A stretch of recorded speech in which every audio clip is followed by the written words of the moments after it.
everyone, welcome back to my channel. I hope that you all are doing amazing. I hope that you're staying safe and staying sane at the same time.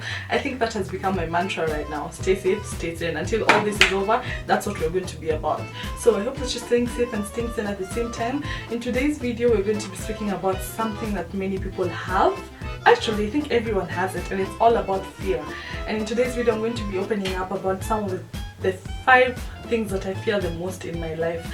And I really want to do a series about fear because I believe it's a very relevant topic to talk about, because we all struggle with fear as human beings. That's just natural. There are things that scare us, there are things that just spike us. So that's what I'm going to be doing, but this is the first episode of that series, and I hope that you guys are going to enjoy this video, so please stay tuned for more of this, my people, so that you guys can know that this thing is very serious. I actually got the scientific names of this kind of fears that I have, and I really hope they're going to educate you. So the first kind of fear that I have, my goodness, is entomophobia. A moment of silence. So entomophobia is a fear of insects. You guys, sometimes I just sit down and ask my heavenly Father, why did he have to create these crawling creatures? Like, I look at some insects and I'm just like, where are you from? Is it even normal to look the way you're looking? I mean, like, why is a cockroach on Earth?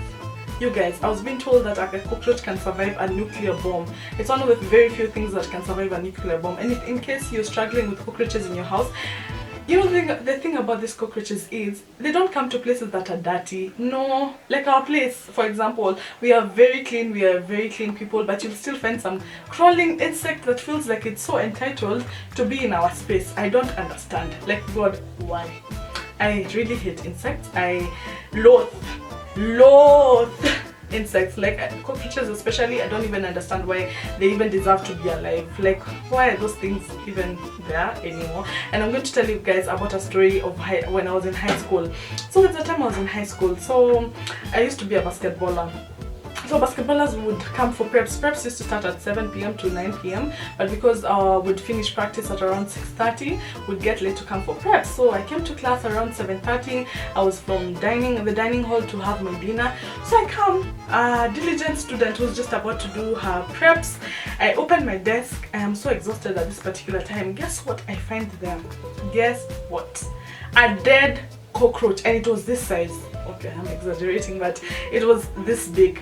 You guys, I screamed so loudly. I didn't even want to care whether our principal was like hell. She used to be quite something. May she rest in peace. But I screamed so loudly, and you know what? This was one of my classmates who had done this because they knew the kind of fear I had for cockroaches, and I was so pissed. I said I won't go on with preps until the person who put that cockroach into that desk comes, picks it up, and apologizes for it. You guys, I can be a drama queen for sure, but I got my apology, and I got to find out who had done that. So that's just to show you how fearful I am of cockroaches and insects. Like praying mantis. Somebody explain to me, like a 2-year-old kid, why praying mantis deserve to be alive. Please, I am listening. Like, why do we have such kind of hideous creature? Okay, God, you know I love you, and I love because you're the miracle worker, but you guys, why do you have such things alive? Anyway, so that's the first, entomophobia. So if you're out there, please comment and tell me if that's your fear. The second kind of fear I have is trypophobia. Okay, for this particular one, I don't really think it's a fear that I have.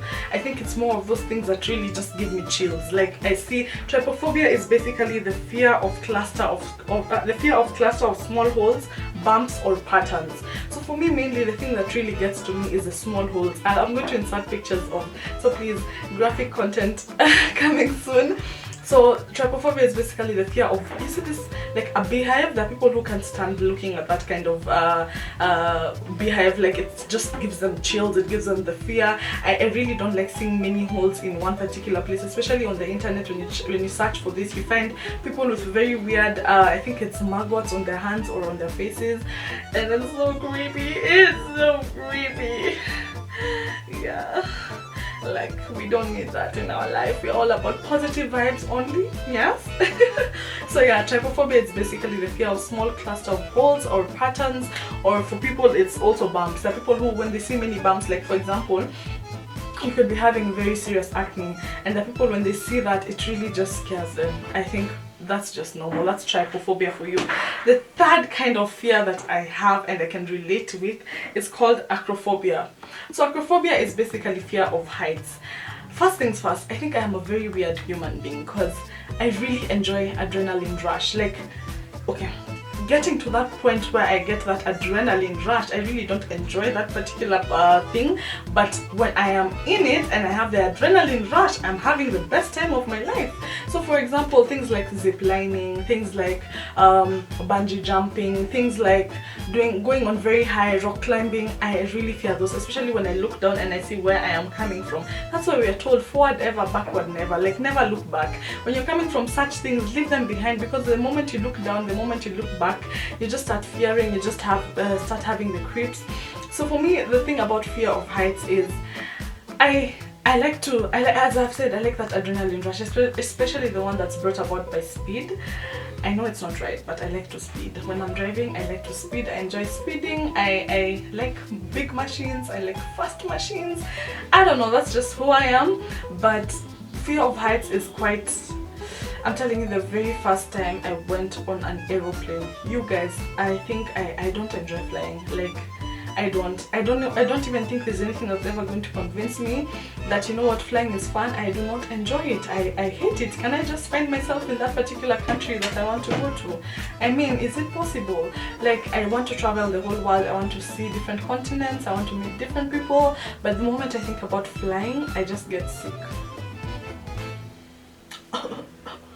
Yeah, that's me. It's bad. I remember the first flight, and then there was so much turbulence. My goodness. Oh, I hated it. Like, I remember praying to God and just asking him, can you just give me some sleep so that I can sleep and find myself in the destination that we're going to? Like, it was that bad. It was quite something. But I think, I don't know if I'll ever get used to it, to be honest, but it's definitely something that I need to... So yeah, I was saying, I really didn't enjoy flying. I know there are people who die to do that. Like, they're like, can I just like be on the air like all the time? Like, my boyfriend really loves aviation and piloting, but I'm always like, that's not me. That's not who I am. I just want to find myself where we're going. Can we just sleep and teleport to that particular area or to that particular destination? Anyway, so acrophobia, I really struggle with that. But as I had said, I think the thing that would really help me is to face my fears, fly more often, go for those high rope kind of activities, go for zip lining and such things, because I think the more that I do it, the more that I'll get used to it.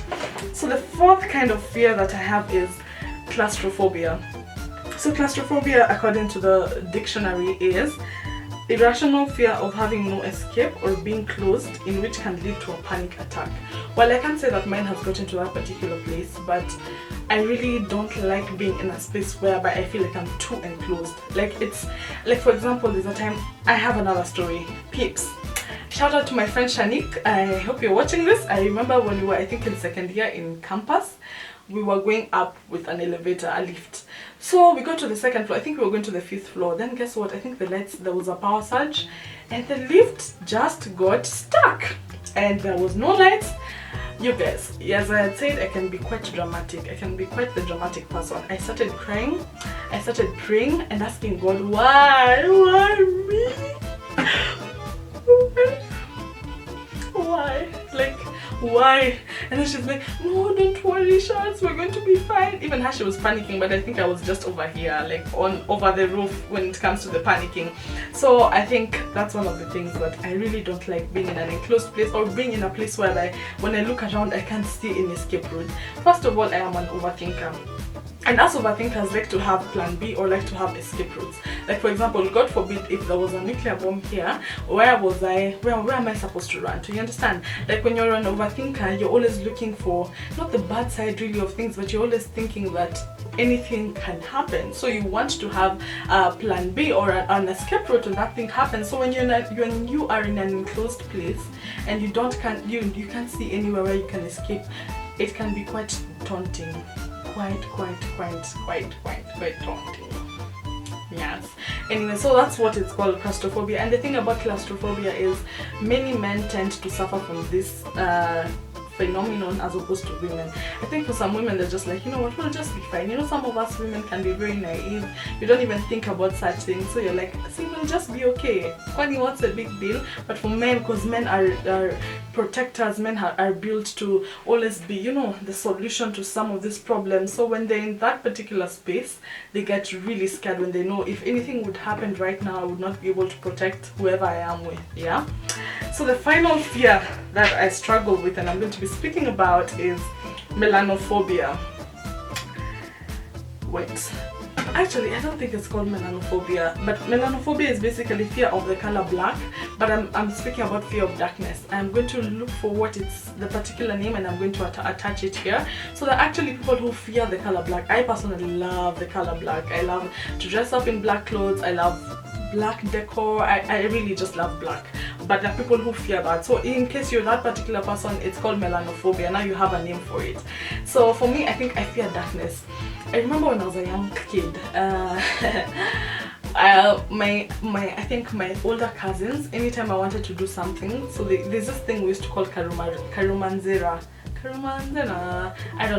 don't know if it's a particular name that people have, or it's just our family that used to call it that, but I think it was a monster that lived in the darkness.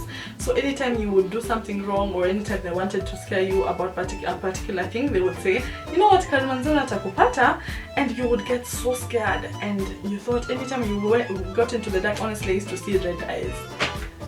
It's all in the mind. You know, the mind is a powerful tool, but for me, I was convinced that there was this particular monster that lived in the dark, and I was sure, like, you couldn't tell me anything. So yeah, for me it's darkness. I fear darkness in the sense that I don't like to be, I usually imagine that there are monsters. Okay, I know it's weird, but I usually imagine that there are monsters or creatures in the darkness. So when I'm in a dark place and I can't get the light or something, it's just creepy. But on the other hand, I'm the kind of person who loves to sleep in total darkness. Excuse me, I don't want to sleep in a place whereby there's light peeping through, or I can't sleep with the lights on.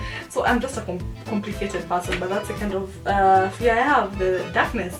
So yeah, those are the 5 things we spoke about. So the first one was trypophobia, we have entomophobia, we have claustrophobia, we have melanophobia, and we have acrophobia. So I would like to really know, what are the kind of fears you have? Like, do you have names for it? Have you ever tried to Google like that kind of fear? You know, sometimes I used to think, like, for my fear of insects, I never really thought that there was a particular name for it until I researched about it and I discovered there are actually so many people who struggle with this thing. So what is your kind of fear? I'd really be interested to check out on my comment section. So please tell me, do you relate? Can you relate with the 5 types of fear I spoke about and me opening up to you and being vulnerable? Are you, what is basically your fear? For some people it's diseases, for some people it's water, for some people it's death. As in, it's, you guys, when you search about fear, you'll find out so many things about it. So in today's video, that's what we spoke about, and I really hope that you had fun watching this video, because I had so much fun filming this video for you guys, and I really love the support that you've given me so far. You guys, we're at 887 subscribers, just 113, and we are at 1,000, and I had said by June, so I believe my dreams are valid.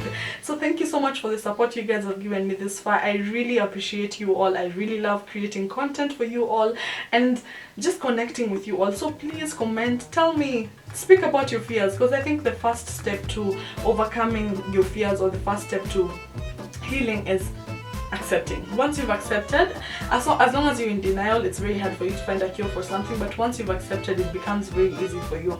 Thank you so much for watching this video to this point. I love you all. Thank you. Don't forget to live, love, and love. Till next time, goodbye.